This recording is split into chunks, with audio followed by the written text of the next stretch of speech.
cerita ini ada 3 orang itu diketahui, juri 1, juri 2, dan juri 3, di mana juri yang dinilai dari Ibu Ketua Data Wanita Persatuan Cabang Kasihan Wilayah Indonesia.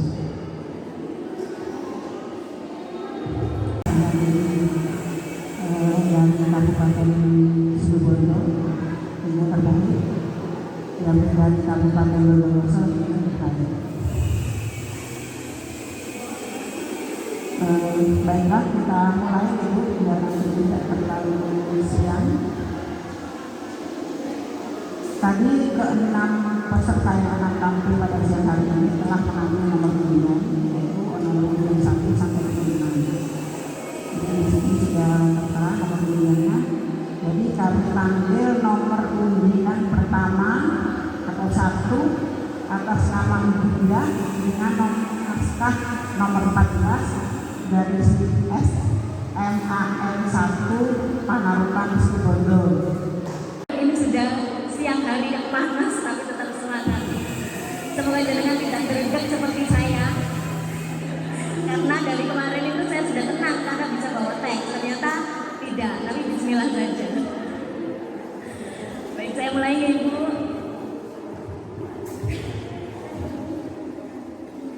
R.A. Kartini Putri Sejati. Minggu pagi yang cerah, kulihat Nuha sedang asik menggambar.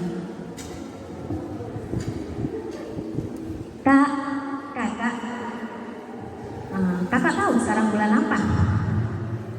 Agustus, Mak. Ulang tahun Indonesia kan?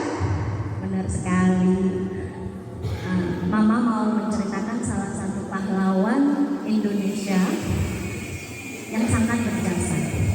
Mau tahu siapa pahlawan yang akan Mama ceritakan? Mau. Baik. Mama akan bercerita tentang R.A. Kartini.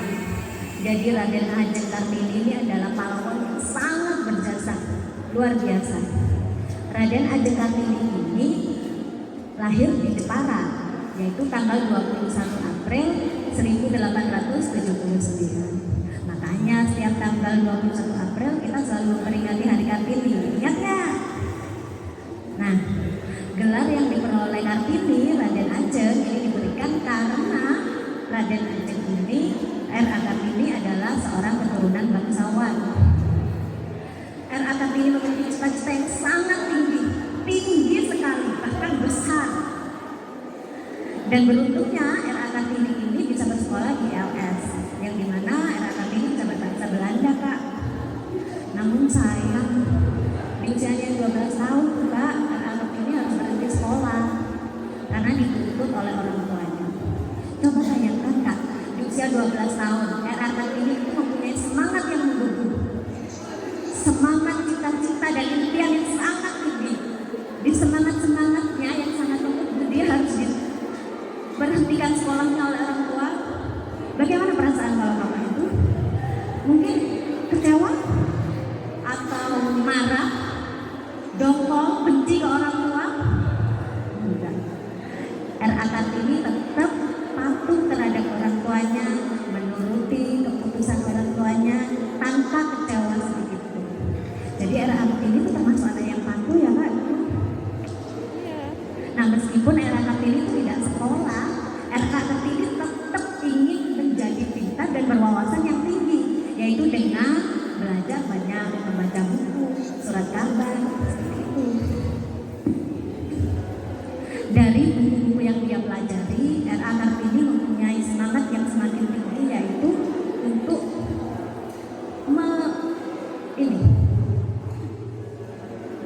dari buku yang dia pelajari, R.A. Kartini juga menuliskan beberapa surat kepada temannya yang dari Belanda. Jadi dia bertukar pikiran. Salah satu bentuk suratnya ini adalah satu bentuk perjuangannya, Kak. Jadi di situ R.A. Kartini itu bercerita tentang penderitaan perempuan Indonesia pada waktu itu, di mana perempuan Indonesia itu tertindas, tidak bisa mempunyai cita-cita yang tinggi, harus dituntut di rumah, dikekang dan tidak bebas. Nah, R.A. Kartini itu tidak mau perempuan Indonesia seperti itu, karena R.A. Kartini harus memperjuangkan bahwa wanita pada zaman itu harus memiliki hak yang sama terhadap kebantan juga kepada laki-laki. Jadi dia berjuang sekeras tenaga, dia berjuang berkorban. Bagaimana caranya wanita itu memiliki hak yang sama terhadap laki-laki, yaitu dengan bersekolah tinggi, mampu meraih cita-citanya, kemudian bisa bekerja, tentunya tanpa meninggalkan peran utamanya sebagai ibu dalam berkeluarga. Nah, buktinya kakak tahu kan, kalau sekarang itu ada ibu-ibu yang bekerja, mamanya Kaira sudah bekerja kan, kemudian ada perempuan yang sudah bisa sekolah tinggi. Bahkan presiden kita ada yang perempuan ya waktu itu, tahun berapa itu ya kak? Ada kan? Nah itu berkat perjuangan Kartini pada waktu dulu. Berkat perjuangannya itu, akhirnya perempuan bisa memiliki hak yang sama dengan laki-laki.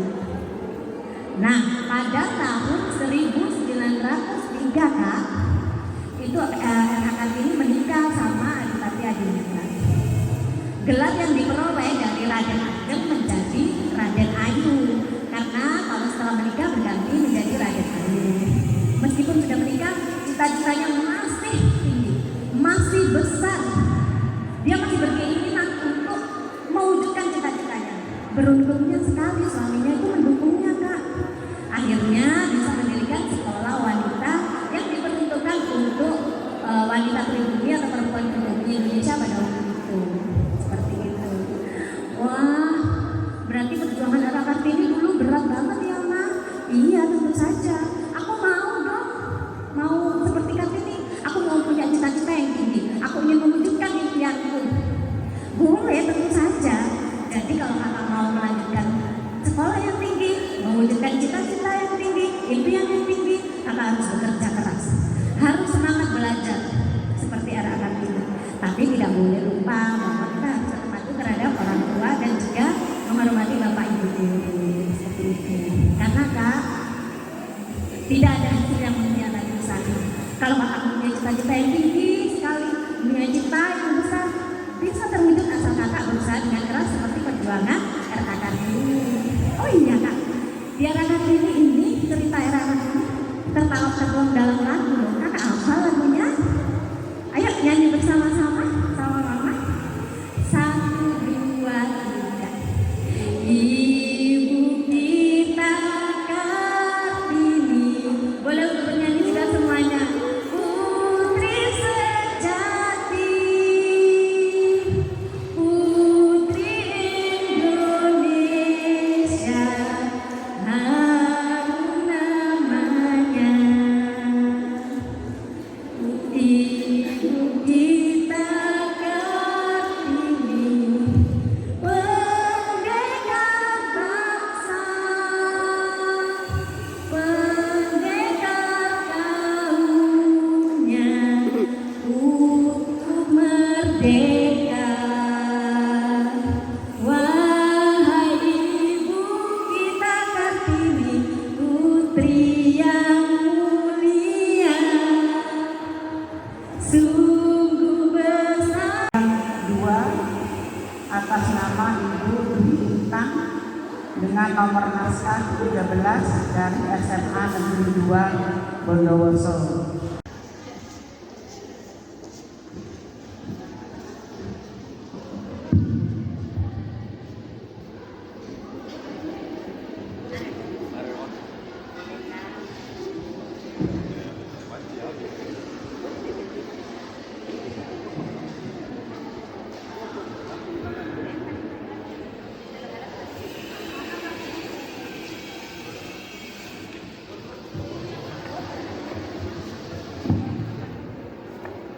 Tagarnya kalau mengganggu bisa dipindah. Tagak ini.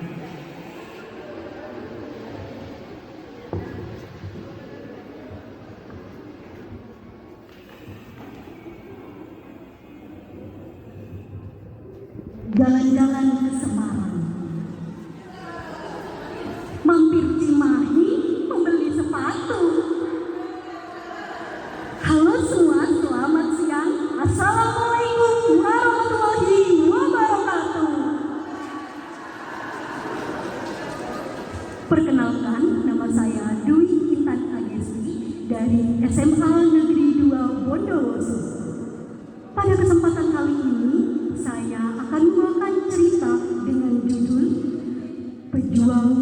pendidikan Raden Ajeng Kartini. Di Pulau Jawa hiduplah putri bangsawan yang bernama Raden Ajeng Kartini. Ia putri kelima dari Raden Mas Adipati Aryo Sosroningrat yang merupakan Bupati Jepara, Jawa Tengah. Sedangkan ibunya bernama M.A. Nasirah yang merupakan rakyat biasa. Pada zaman dahulu di Indonesia banyak kaum perempuan yang tidak bisa bersekolah. Sekolah hanya untuk kaum laki-laki dan anak bangsawan saja. Pada masa itu, kebiasaan yang ada di desa mengharuskan seorang perempuan hanya bertugas mengurus suami dan anak saja. Hingga pada suatu ketika, ayah Kartini berkata, "Kartini, sampai di sini dulu ya sekolahmu. Anak perempuan tidak boleh sekolah tinggi-tinggi."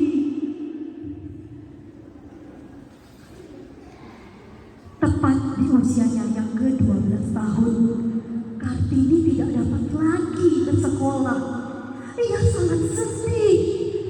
Namun, kesedihan yang dirasa tidak pernah menyurutkan semangat belajarnya. Sejak kecil, Kartini gemar sekali membaca buku. Dari membaca buku, Kartini pandai menjahit pakaian. Dari membaca buku, Kartini pandai menciptakan resep masakan baru. Maka dari itu, semua kaum perempuan ingin bersama-sama untuk belajar. Namun, suatu ketika, satu persatu teman Kartini tidak dibolehkan lagi untuk bersekolah. Kebiasaan yang ada di daerah tersebut mengharuskan seorang perempuan untuk bisa berdiam diri di rumah. Segala kegelisahan, segala kesedihan yang dirasakan oleh Kartini, ia sampaikan pada sahabatnya di luar negeri yang bernama Rosa Abendaria. Sahabatnya tersebut selalu memberi semangat kepada Kartini. Para sahabatnya juga yakin bahwa Kartini pasti mampu mengubah nasib para kaum perempuan pada masanya. Hingga suatu ketika, Kartini mendirikan sebuah sekolah khusus perempuan di Lembang. Namun, telah tiba saatnya Raden Ajeng Kartini menghembuskan nafas terakhirnya setelah melahirkan putranya.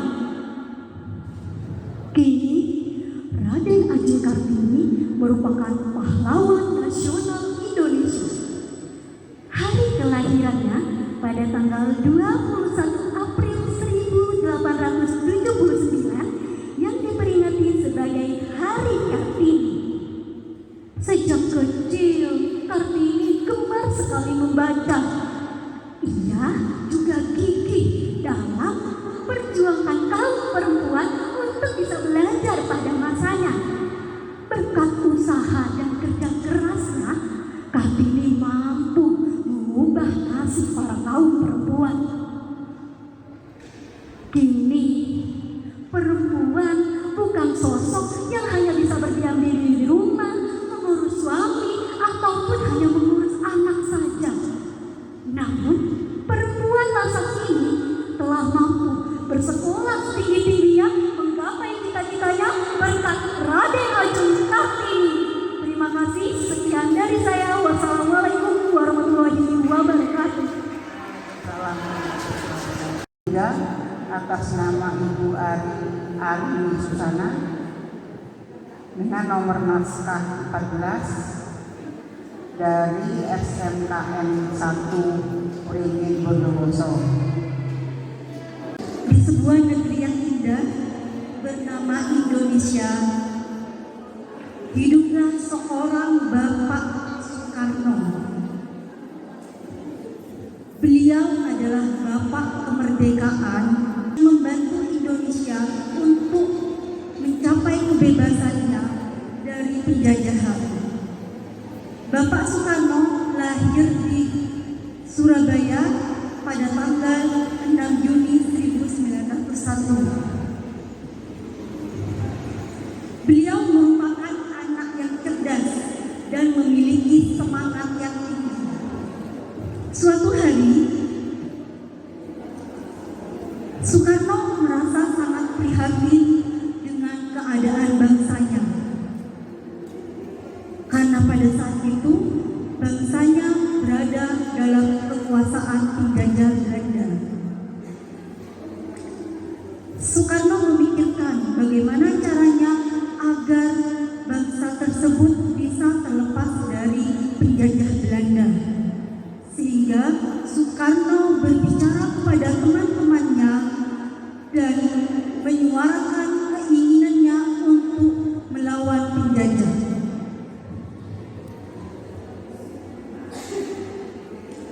Tak lama kemudian, Soekarno menjadi pemimpin dalam sebuah perjuangan kemerdekaan.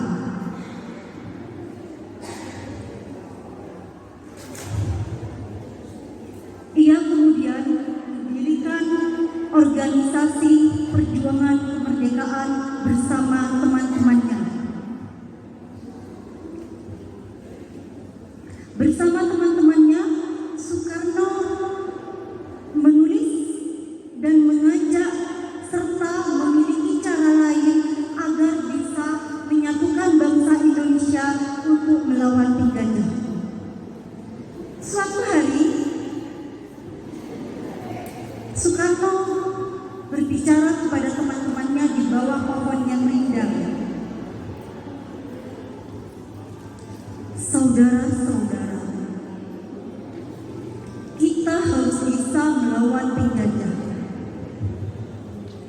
Kita harus mampu bersama-sama mencapai kemerdekaan, ucap Soekarno.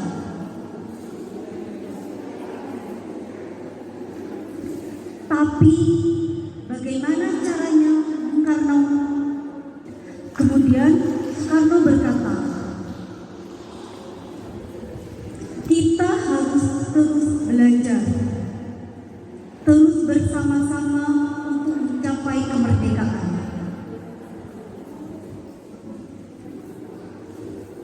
Tapi mereka memiliki senjata, Soekarno.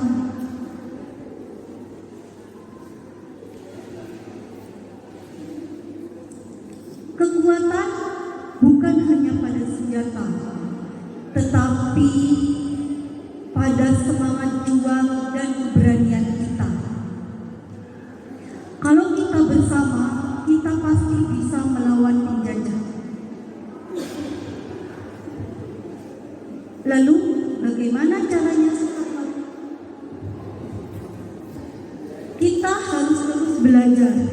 Kita harus terus bersama-sama untuk mencapai tujuan, dan kita terus berbicara kepada rakyat agar kita bisa melawan penjajah. Berhari-hari Soekarno dan teman-temannya bekerja keras dan menulis pidato serta membuat pesan kemerdekaan dan menginspirasi rakyat Indonesia. Berkat semangat juang Soekarno dan teman-temannya, akhirnya rakyat Indonesia sadar bahwa betapa pentingnya kemerdekaan itu. Hikmah yang bisa diambil dari cerita Soekarno adalah pantang menyerah dan terus semangat dalam menghadapi rintangan. Soekarno juga menekankan kepada kita bahwa kita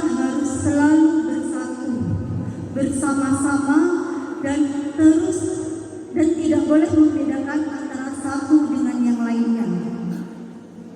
Soekarno juga mengajarkan kepada kita bahwa kita harus menjunjung tinggi pendidikan dan pengetahuan.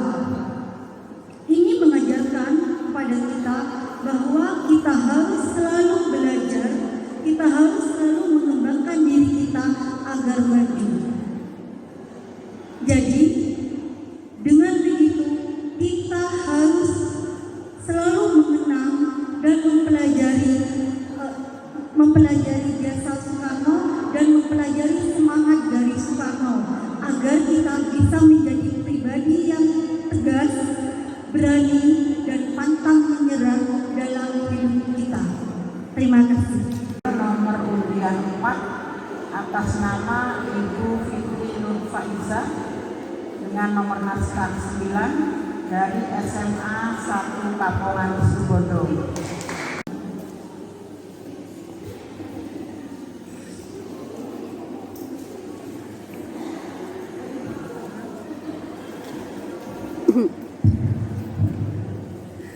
Baik, mohon izin. Assalamualaikum warahmatullahi wabarakatuh. Perkenalkan, kami Fitri Nurfaiza, perwakilan dari Dharma Wanita Persatuan SMA Negeri 1 Kapongan, Kabupaten Situbondo. Baik, perkenalkan, pada kesempatan kali ini saya akan menceritakan sosok kisah seorang sang proklamator, Insinyur Soekarno, sang proklamator bangsa. Kita tahu bersama bahwa Insinyur Soekarno adalah pria yang sangat berdedikasi dan memberikan semangat yang terus-menerus untuk bangsa Indonesia. Beliau lahir di Surabaya pada tanggal 6 Juni tahun 1901. Beliau merupakan putra dari Raden Sukemi dan juga istrinya yang bernama Ida Ayu Nyamanrai. Namun ketika kecil, Insinyur Soekarno tinggal bersama kakeknya Raden Haryokromo di Tulungagung, Jawa Timur. Beliau juga menyelesaikan sekolahnya di sana. Salah satu sekolah beliau adalah HBS dan beliau memiliki beberapa teman-teman yang sangat luar biasa. Salah satunya adalah Haji Agus Salim dan juga beberapa teman-teman lainnya. Beliau juga aktif di berbagai bidang. Salah satunya adalah arsitektur. Namun ada hal yang sangat menarik bagi beliau. Beliau juga suka untuk berdiskusi bersama dengan orang-orang yang cerdas untuk bisa memajukan bangsa. Pada suatu hari beliau bergabung dalam sebuah perkumpulan, yaitu Jogjawa Cabang Surabaya. Beliau bergabung, kemudian beliau memberikan pidato dalam pertemuan rutin yang biasa diadakan di Jogjawa Surabaya tersebut. Hal yang membuat orang-orang pada masa itu khawatir. Kenapa? Karena beliau memberikan orasinya dengan berbahasa Jawa yang kasar atau bahasa Jawa Moko. Kemudian 1 bulan setelahnya, Soekarno juga memberikan gagasan bahwasanya surat kabar Jogjawa mohon untuk tidak diterbitkan dalam menggunakan bahasa Belanda, namun diterbitkan menggunakan bahasa Melayu sebagai salah satu contoh agar Indonesia tetap merasa memiliki budayanya sendiri di tengah-tengah badai penjajahan dari Belanda. Kemudian sang proklamator kita ini tidak hanya sampai di situ saja untuk bisa meraih kemerdekaannya. Pada tahun 1945 beliau sudah mulai mendiskusikan bagaimana jika kita membentuk satu perkumpulan, di mana perkumpulan tersebut nantinya akan membentuk orang-orang yang sekiranya bisa satu jurusan untuk bisa memerdekakan Indonesia. Namun tidak semulus yang beliau inginkan. Beliau juga pernah menjadi sasaran dari para penjajah. Salah satunya ialah beliau sampai pernah diasingkan ke ND yang berada di Flores. Beliau juga pernah menjadi sasaran pembunuhan, walaupun itu meleset. Kemudian pada tanggal 17 Agustus tahun 1945, beliau memproklamasikan kemerdekaan Indonesia bersama Bung Hatta atas nama bangsa Indonesia. Beliau menyatakan kemerdekaan Indonesia. Kemudian setelah itu satu hari setelahnya bertanggal 18 Agustus tahun 1945, Insinyur Soekarno dan juga Dr. Andes Muhammad Hatta diusung oleh teman-temannya untuk menjadi presiden dan juga wakil presiden pertama di Indonesia. Dan setelah itu kita tahu bahwa Undang-Undang Dasar Negara Republik Indonesia dicetuskan juga pada tahun 1945. Kemudian dalam sidang BPUPPKI juga Soekarno merilis Pancasila yang menjadi dasar lambang negara Republik Indonesia. Dari kisah tersebut kita juga bisa mengambil bahwa seorang Soekarno, proklamator kita, memberikan contoh kepada kita dalam meraih sebuah kesuksesan, dalam meraih sebuah kemenangan. Tidak harus menggunakan kekerasan fisik. Yang kita perlukan adalah tekad yang kuat, niat yang baik, dan juga kecerdasan. Karena Indonesia merdeka dengan cara bermartabat. Dan kita sebagai penerus bangsa Indonesia, apa yang harus kita lakukan pada saat ini? Kita harus menjadi bangsa yang cerdas, berbudaya tentunya, dan juga selalu bijak dalam melaksanakan hal yang bersosial dengan di masyarakat. Dan mungkin ini yang bisa saya sampaikan. Sebelum itu boleh saya mengajak ibu-ibu di sini bernyanyi bersama. Boleh Ibu? Kita nyanyikan lagu 17 Agustus, boleh? Baik, 1, 2, 3. 17 Agustus tahun 45, itulah hari merdeka nusa dan bangsa, hari lahirnya bangsa Indonesia. Lagi Bu. Sekali merdeka tetap merdeka, kita tetap setia mempertahankan Indonesia. Kita tetap setia membela negara kita. Baik, dirgahayu Indonesia ke-78 tahun 2023. Kami ucapkan terima kasih.